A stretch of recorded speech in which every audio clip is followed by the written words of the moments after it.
त्यांच्याकडून काही या देवीविषयीची माहिती आणि त्यांच्या काही प्रतिक्रिया आपण जाणून घेऊयात. नमस्कार. नमस्कार, माझं नाव मंगेश पुजारी.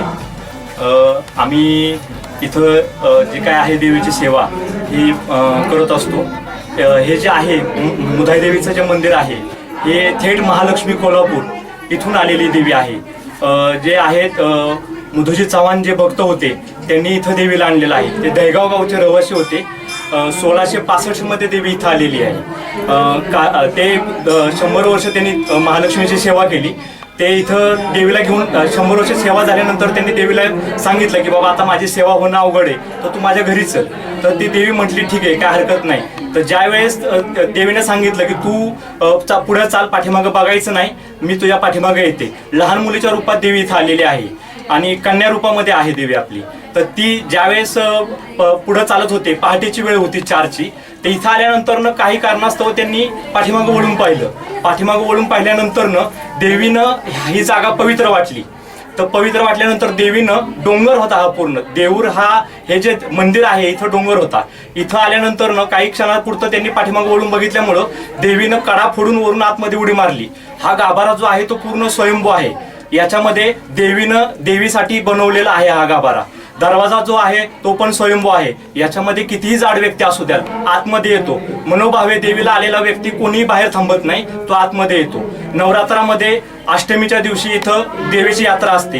इथं चव्हाणांचा मान असतो. पूर्ण पंचक्रोशीतली लोक इथं दर्शनासाठी येतात. दिवसभर रात्रभर इथं म्हणजे 12-1 वाजेपर्यंत लोक इथं दर्शनासाठी येतात. पहाटे 4 वाजता देवीची सकाळी आरती होते. त्याच्यानंतर देवीचे लोक दर्शनासाठी येतात. त्या टायमाला पूर्ण हा जो आहे पूर्ण भाग इथं पाठीमागं स्नानकुंड आहे देवीचं आणि चव्हाण बाबांची शिळा आहे. तिथं सुद्धा लोक भक्तिभावानं दर्शन घेतात. पूर्ण हा जो आणि देवीचं वैशिष्ट्य असं की 100 देवस्थानांमध्ये आपलं देवस्थान असं आहे की इथं पायऱ्या उतरायला लागतात. पायरी उतरणे म्हणजे नम्रता. आणि इथं वरच्या 15-16 पायऱ्या, या 3 पायऱ्या, 2 पायरी आणि 1 पायरी. आणि आतमध्ये आल्यानंतर 5 वर्षाचं मूल फक्त उभं राहून देवी समोर दर्शन घेऊ शकतं. आणि प्रापंचिक जी लोक आहेत त्यांना गुडघे टेकूनच देवासमोर दर्शन घ्यायला लागतं. हे देवीचं आमच्या वैशिष्ट्य आहे. मांडी घालून देवीचं दर्शन घ्यायला लागतं. एकच मुख आहे, एकाच मुखातून आतमध्ये यायचं आहे, त्यातून दर्शन घेऊन तुम्हाला बाहेर जायचं आहे. नवरात्रामध्ये घट बसतात लोक. परगावची, पंचक्रोशी, पुणे, मुंबई भरपूर लांबून लोक देवीच्या दर्शनासाठी येतात. पूर्ण महाराष्ट्र, कर्नाटक इकडून येतात, गुजरातमधून येतात, भोपाळवरून आहेत. देवीचे असे भरपूर पूर्ण अख्ख्या भारतामध्ये सुद्धा भक्त आहेत. अजून काही लोकांना हळूहळू कळतं आहे, बाहेरच्या लोकांना सुद्धा देवी पावते. आमच्या देवीचं वैशिष्ट्य म्हणजे की देवी नवसाला पावते. हे आमच्या देवीचं वैशिष्ट्य आहे. जरी तुमचं कुलदैवत असेल नसेल, तुम्ही भक्तिभावानं या देवाला तुम्ही मागा, जे काय हवंय ते देव तुम्हाला देईल. अजून एक विचारेन, गेली किती वर्ष झाले तुम्ही या देवीच्या सेवेमध्ये आहात? मला जसं समजतंय म्हणजे साधारण मी 8 वर्षाचा असल्यापासून देवीची सेवा करतो. आणि म्हणजे सकाळी 4-5 वाजता येऊन देवीची पूजा करणे, देवीचं सगळं पूजा करून व्यवस्थित सगळं आरती वगैरे करणे, उपासना करणे, जे काय आहे विधी तो मी वयाच्या 8 वर्षापासून करतोय.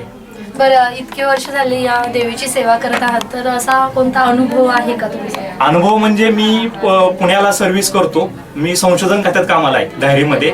तर मी आता सध्या तरी म्हणजे गाडीवर येतो, पण माझ्याकडे ज्यावेळेस गाडी नसायची तर मी रोडवर उभं राहायचो. आणि माझं इथं माझं सेवेचा टायमिंग होता. तर मी रोडवर उभं राहिल्यानंतर पुण्याला येणाऱ्या गाड्या चांगल्यातल्या चांगल्या गाडीमध्ये मी येऊन बसलेलो आहे. अरुण दाते जे आता सुप्रसिद्ध गायक आहेत त्यांच्याबरोबर आलेलो आहे. अशा व्यक्तीनं मला कधी म्हटले पण नाहीत की एवढे झाले किंवा काय, आमच्या बरोबर तुम्ही बसा. साक्षात्कार म्हणजे असा की 5 मिनिटापेक्षा जास्त वेळ लागला, देवीचं नामस्मरण केलं, चांगल्यापैकी चांगली गाडी येऊन थांबत होती. कुठलंही संकट असो किंवा काय असो, देवीचा धावा केल्यानंतर ते कुठलंही आपलं अडणार नाही. 100% आणि 100 हत्तीचं बळ आपल्या अंगात येणार आणि देवी आपल्यासाठी उभी राहणार. शेवटचा प्रश्न, सर्व भाविकांसाठी, लोकनृत्याच्या प्रेक्षकांसाठी देवीजवळ तुम्ही काय मागाल? सगळ्यांना आनंदाचं, सुखाचं ऐश्वर्य लाभो एवढीच माझी प्रार्थना. सगळ्यांनी मनोभावे देवाची सेवा करा. देव तुमच्यासाठी कधी उभा आहे. धन्यवाद, तुम्ही आम्हाला तुमचा वेळ दिल्याबद्दल. आणि अष्टेकर ज्वेलर्स, अष्टेकर ज्वेलर्स मुधाई देवीच्या इथे काही भाविक आता आपल्यासोबत आहेत. नमस्कार. कुठून आला आहात? शिवथरवरून आला आहात. काय सांगाल या देवीविषयी?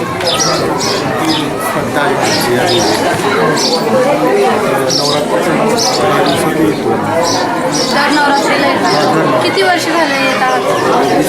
20-22.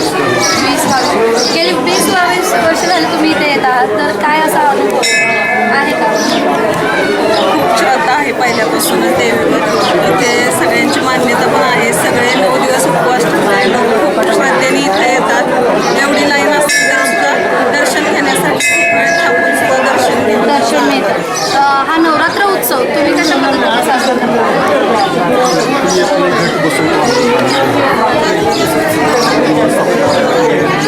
देवाला सजवून मान वगैरे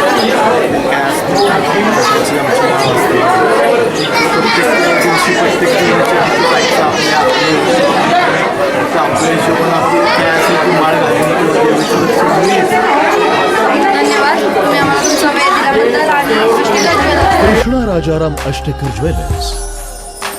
नमस्कार. कुठून आला? पुण्याहून आला आहात. किती वर्ष झाले या देवीला? देवीला तर लहानपणापासून काय सांगाल मग या देवीविषयी? देवीबद्दल सांगावं तेवढं कमीच आहे. खूप सांगण्यासारखं आहे. थोडा वेळसुद्धा मिळणार नाही आपल्याला, पण दरवर्षी येऊन आम्हाला नवीन नवीन अनुभव मिळतो. एखादा अनुभव आमच्या प्रेक्षकांना सांगाल का? जसं मला कळतं तसं मी या देवीला आल्यापासून माझी बरीच कामं झाली आणि इथं आल्यावर एक मनाला शांती लागते. या देवीचा महिमा हा खूपच मोठा आहे. तसं पाहिलं तर ही महालक्ष्मी आपली कोल्हापूरचीच आहे. फक्त तिचं नाव मध्यमपूर मुदाई. त्याची कहाणी खूप मोठी आहे. एवढं सांगायला आता वेळ नाही. तुम्ही तुमचा नवरात्र उत्सव कशा पद्धतीने साजरा करता? दरवर्षी आम्ही येतो इकडे आणि नाही मला सांगता काही येणार नाही, कारण ती एवढी अंगात भरली आहे ना, नसानसात भरपूर नाही. आईबद्दल कोणी इतकं भरभरून सांगायला माझा शब्द. तुम्ही तुमचा नवरात्र उत्सव कशा पद्धतीने साजरा करता? आम्ही इथं देवीला दरवर्षी येतो. गेले 10 वर्ष येत आहे. देवी नवसाला पावणारे आहे. सगळीकडे नवसाला पावते देवी. आपले कुठलाही नवस पूर्ण केला तर ते पूर्ण करतो. तुम्ही तुमच्या इथे देवीबद्दल काय सांगाल?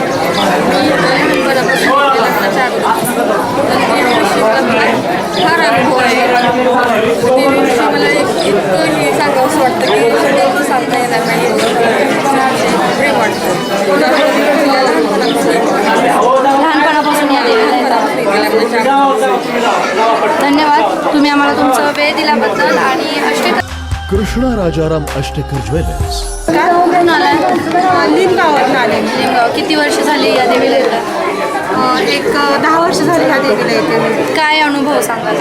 अनुभव फार खतरनाक आहे माझा. म्हणजे माझी मुलं लहान लहान होते आणि त्यांच्या अंगावरती अशा फोड्या वगैरे येत होत्या आणि माझे वडील मला म्हणले की देवीला तू जाऊन ये, कुंडामध्ये आंघोळ वगैरे घालून ये.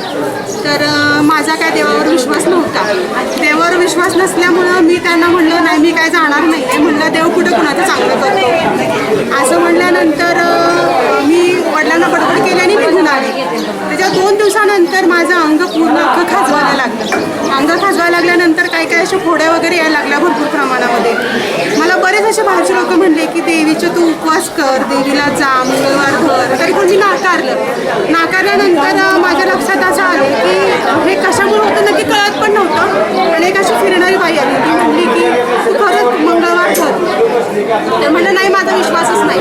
मग तिने असं म्हटल्यानंतर मला म्हणली तू घरी जा, तुझा तो विश्वास नाही ना, तर देवीच्या नावाने तू हळदी कुंकू व्हा आणि हळदी कुंकू व्हायल्यानंतर असं म्हण देवीला की तुझं असेल तर सगळे जाऊ दे, मी तुझ्या घरी येते आणि तुझं काय असेल ते करते.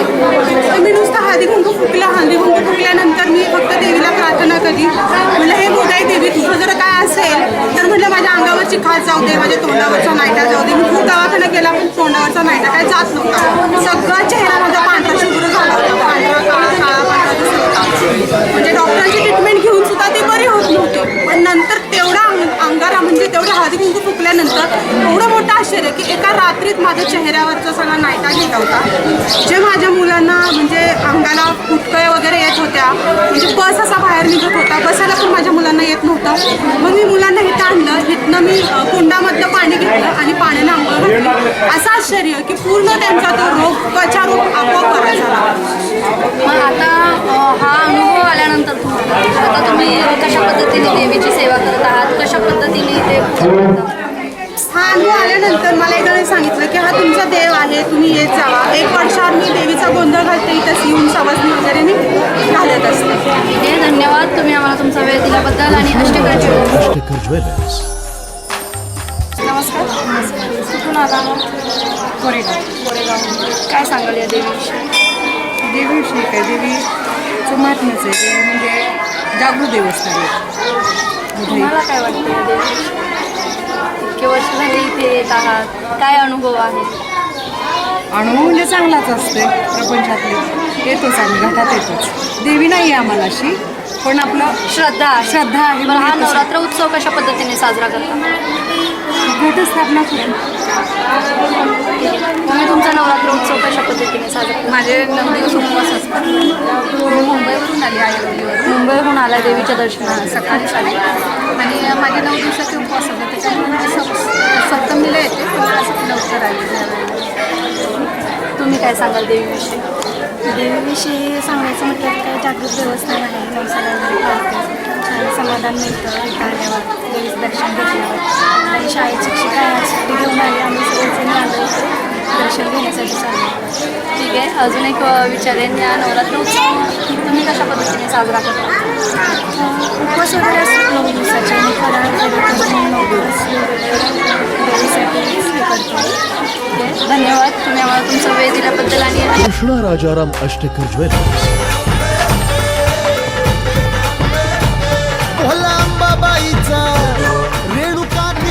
लोकदुर्गा देवी दर्शन सोहळा या कार्यक्रमाचे प्रायोजक आहेत कृष्णा राजाराम अष्टकर ज्वेलर्स. या कार्यक्रमामध्ये आज आपण देऊन येथे देवीच्या दर्शनासाठी आलो. स्वयंभू असणाऱ्या या देवीचं वैशिष्ट्य म्हणजे एका विहिरेमध्ये या देवीचं मंदिर आहे. एकंदरीत आमचा आजचा हा कार्यक्रम तुम्हाला कसा वाटला हे नक्की कळवा. 23